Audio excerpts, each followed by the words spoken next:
industry. We're going to hurt the environment. I know global warming doesn't exist, but there's so, and also remember, New York City is a little microcosm in the country. We're not, nobody else is like us. New Jersey, New York, and Connecticut, and maybe Massachusetts. We're unique. The rest of the country wants deregulation. They want to, they're much further right than we are, and they're funded. And if we do not stand up, this little microcosm is going to get eaten up by the whole Montana. They have no regulations there. So think, I'm really afraid of opening that can of worms. Vote no. Thank you, Marcy. Janice. Wait, Question, respond. okay, I don't think that we should confuse legislation and regulation with the Constitution and what goes in the Constitution. Equals Constitution. Can of worms equals Constitution. No, I don't believe a can of worms equals the Constitution at all. Because, let me finish. Because to be a delegate, you have to campaign. You have to campaign on a platform. People are going to campaign on rights platforms. Environmental right, the right to a clean and healthy environment that Montana has. Equal rights for all. People are going to campaign on these things. You're going to know about the delegates who you're voting for. It's not going to be a mystery or a hidden process. And don't forget that the voters, There has to be a vote at the There has to end. be a question and an answer, and The then we'll go to the next safeguard, question. the safeguard is that the voters vote in the end on the amendments, whatever amendments are proposed. The voters vote yes or no. People upstate care as much about the environment as we do downstate. No, they care about jobs and lower taxes. Let me No, you just, do. That's a little. All right, guys, all right. let me just quickly make a few comments, if you don't mind. Number one, at such a convention, they could put a provision in there. They could do anything. Everything is up for grabs. What's in there now could be removed, and anything can be put in. That's the rule. That's the way it is. That's the state constitution. You can do that. Fracking, a right for companies to do fracking can be enshrined in the state constitution. That could be done. That could be done. That's part of it. And just quickly again, in terms of the election, you know, as I mentioned earlier, next year there is going to be so much stuff on the ballot. There's going to be a race for governor and for United States senator and everything else, and most importantly, for state assembly. And that could be in a primary, and that could be in a general election. Do you really honestly think, and this is not saying that the voters don't know what's going on or don't pay attention, do you really honestly think that at the very bottom of the ballot that delegates to this convention are going to catch the most attention? No. And because there's no limit on how much money can be spent, you know how many people are in the state senate district? About 300,000 people. And you know how many people live in New York State as a whole? Almost 20 million people. It costs a fortune to run an election where you can get your message out. That's just the way it is. I'm not saying that's good. In fact, we know it's not good. So for somebody to be able to have a chance, yeah, they can campaign on all the right things that I support, for example, all wonderful things, but if they don't have the ability to raise huge amounts of money, it's going to be very hard for them to get their message out. The system is not set up in a way that's conducive for average people to run and to get elected. And it's no accident that the last time there was a convention, that was a long time ago, it was 50 years ago, that you didn't have a lot of average people, the type of people that in our dreams we would elect as delegates. It's just not going to happen that way. It costs a lot of money, and you have to raise a lot of money. To run a primary in a state senate district could easily cost several $100,000. If you think you're going to run and raise $5,000 or $10,000, do you think that's a lot of money? That's nothing. You can't send out a mailer through a whole senate district for less than probably $25,000. It just costs a lot of money to do these things. So, unfortunately, the system that's set up to create this convention is also set up to not do a lot of the things that I think a lot of us would like to see happen in New York. Okay, so Janice and then Roxanne. Okay. I am a retired city worker. I have a pension, I have Social Security. I'm told, I follow a lot of things. I pass these out at senior centers to tell the seniors, make sure you vote, make sure you take someone with you, a young voter or a neighbor that might say, I don't want to vote, okay? I'm tired of voting. But it's important right now because my rights, my Social Security might be up for grabs. My pension might be up for grabs. I don't want that, okay? So I want everybody in this room to make sure you find out what this Constitutional Convention is about. My union tells me, vote no. Make sure you go bubble in the first side of your ballot and flip it over. If you don't flip it over, it's going to be a problem. Make sure you vote and make sure you vote on both sides.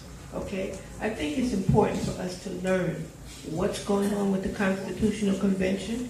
I think it's important that we know that if there is a Constitutional Convention, that it will cost millions of dollars. We don't know who the heck we're voting for. Okay? We need to read up, get all the information you can before next Tuesday. I've been voting, I've been working the polls since 1974. Okay? So I know about voters. Voters come in, they don't know what's happening, some of them. Okay? You need to know. You need to know. You need to be able to say, okay, I know what I'm going to do.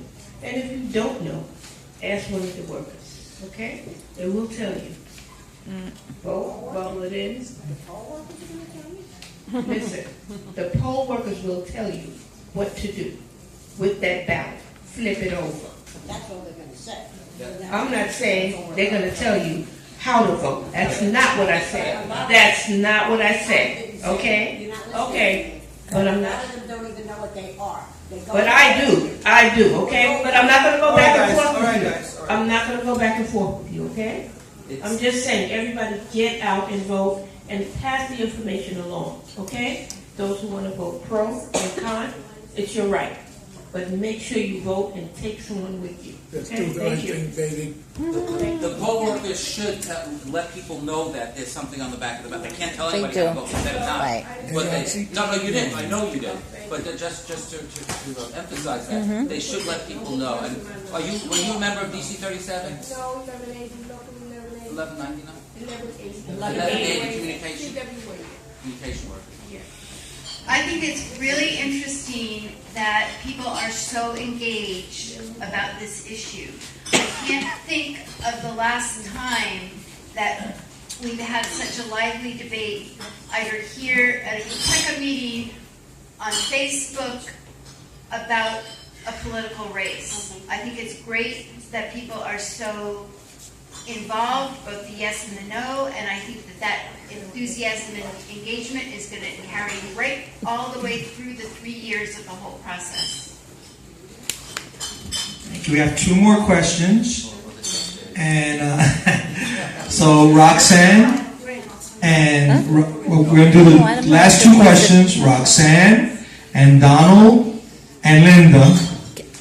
And then I'm going to ask them for a 2-minute last final, My and a final statement. Okay. So Roxanne. Oh, thank you, Ken. Hello?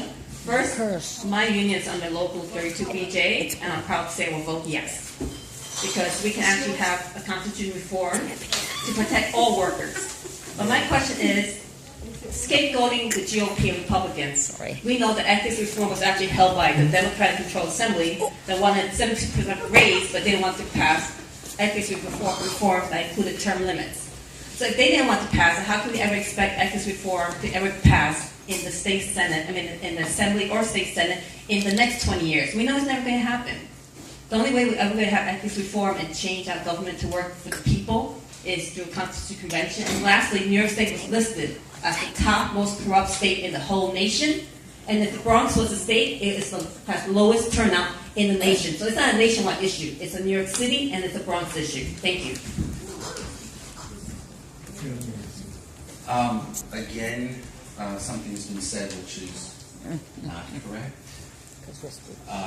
The issue of term limits was never voted upon, was never even considered by the Assembly, and I can tell you right now. And the Senate. And the Senate. You said Assembly. Assembly they want passed. You said Assembly. And I'll just tell you, fair disclosure, I would never vote for term limits. Why would I want to do that? That's one of the worst laws. All term limits has accomplished is that when city council members are finished with their terms, they run for the Senate or the Assembly, and then an assemblyman or a senator takes the city. It's like, it doesn't accomplish what it's supposed to. Term limits has been a proposal around the country, always advocated for the most part, by Republicans in areas where Democrats had control and they want to get them out of office. And I forget what the other thing was you said that wasn't the case. Ethics reform. The Assembly has passed numerous ethics reform bills. Some bills have passed both houses and have been signed by the governor. You know, we pass ethics reform every couple of years, and then somebody does something bad. And as soon as somebody does something bad, then they say we need ethics reform. We're always going to need more ethics reform, but the truth is, and we should have much stronger ethics laws in New York, and we're always going to need tougher laws. But the truth is, if somebody wants to be a crook, they'll find a way to be a crook, and that's an unfortunate fact of life. New York is not the worst state. I'm not saying we're in the top 5 or anything. There was so much need for improvement, but you can't say that the Assembly voted against term limits when there was never a vote. Term limits was never tied to, maybe the governor tried to tie them together. Heck, if I had the opportunity to vote for a pay raise after 19 years of having the same salary, I think I'd vote for a pay raise. I'm sorry. 72%? Excuse me? 72%? Who gets 72% raise in this state? Who goes with that? First of all, we're not talking about 72%. We're not even debating that tonight. But who goes without a pay raise for 19 years? Healthcare workers. 19 years? Okay, fair enough. Because they kept any raise they got, they kept it low, and they would allow a $1 increase on cigarettes to go to healthcare, and it didn't happen. Well, then they should get raises. But they didn't for years. I'm one of them. Well, then you should get a raise. Well, I'm retired now. Well, then you missed the No vote. pension. No pension. But let me tell you, and I know this is not about salaries, and I know everybody would say, oh, they get paid too much. Anybody who has gone without a salary increase for 19 years, if anybody says they should get an increase, well, I can't say what I think of that person. Because if you think that after 19 years somebody should not get a raise, then you're not doing very nice. You make 3 times than most people make here. So what? And a lot of people make 3 times what I make. That doesn't mean that I should work for the same salary for 19 years. Does it? The median income of the Bronx is $34,000. It doesn't matter. The median income in Manhattan is much higher than that. Are you saying that legislators in Manhattan should make more than legislators in the Bronx? I don't think so. We're having the rich lose the poor. Equal pay across the state. That's exactly what the law says now.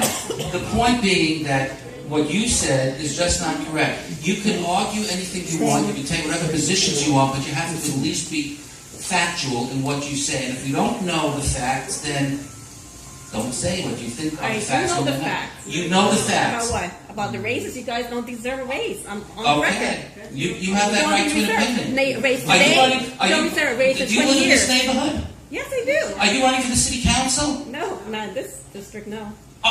Where are you running? 11.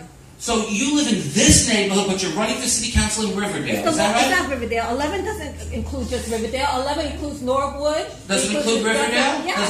Okay, so you live in this district, but you're running for the city council in permitted by Riverdale. law. Oh, it's permitted by law. A lot of things I'm are not permitted by breaking the law. A lot of I'm things are following permitted the by law, law. like many of you guys up there. Okay, so then don't complain what other people do when you're running as a carpet I bagger in went Riverdale. against the raise. I went in right against the Ruth, make it quickly. We have 2 more questions. My quick rebuttal on all of this is that I think that like many of the no voters, Mr. Mr. Dinowitz is saying, leave it to us, Personal attacks. leave it to the legislators. There are many things that the legislators will never do. They'll never pass term limits on themselves. I think term limits are a very good idea. I don't think the fact that incumbents win 80 to 90% of the time everywhere is a good thing for our democracy. Yes, maybe the terms need to be longer, not just 2 years. But I think term limits of some kind are essential so that you don't get people staying with an unfair advantage for decades, elected in their 20s, still in the same position, not into their 80s. And there are many other things that the legislature could do, but has never done. What about the equal rights protections under our Constitution? You changed the wording from he to he and she, but you didn't add gender to the list of the equal rights that are protected. But we passed many laws in New York which protect equal rights, whether it's equal pay, a whole litany of laws. And if you help us elect a Democratic Senate one day, we can pass even more laws. Are we ready to summarize? Just two quick questions. Okay, I'm going to say no more statements, just questions, please. Okay, so Linda? Mine's a very quick question. You've said a lot of things tonight, both of you, and I've learned a number of things tonight.